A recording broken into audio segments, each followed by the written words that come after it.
இன்னைக்கு தமிழ்நாட்டில் இவங்க 2 பேரும் பேசினது தான் மிகப்பெரிய ஒரு பேசு பொருளா அமைஞ்சிருக்கு. அதுவும் இந்த மகேந்திரன் அவர்கள் என்ன பேசியிருக்காரு அப்படின்னா, 6 மாசம் அமைதியா இருங்க. பவர் கட் ஆனாலும் பொறுத்துக்கங்க. சோலார் சிஸ்டம் யூஸ் பண்ணுங்க. வாங்க எங்க வீட்ல இருந்து பவர் எடுத்துக்கோன்னு கேலியும் கிண்டலுமா சொல்லியிருக்காரு. நல்லதுக்கு சொன்னீங்களோ, கெட்டதுக்கு சொன்னீங்களோ, ஆனா நீங்க சொன்னது மிகப்பெரிய ஒரு தவறு.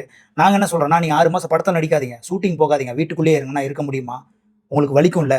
அதே மாரி தான் மக்களையும் இந்த மாரி வந்து நீங்க தேவையில்லாத ஒரு வார்த்தைய வச்சு நீங்க குத்தக்கூடாது. ரொம்ப பெரிய ஒரு தவறான விஷயம். மக்களே நீங்க புரிஞ்சுங்க.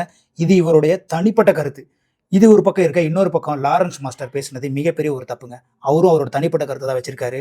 நீங்க வந்து சாரி சொன்னாலும் சரி, நீங்க எவ்வளோ முட்டு குடுத்தாலும் சரி, நீங்க மக்கள பாயிண்ட் பண்ணி தான் சொல்லிட்டீங்க. மிகப்பெரிய ஒரு தப்பு.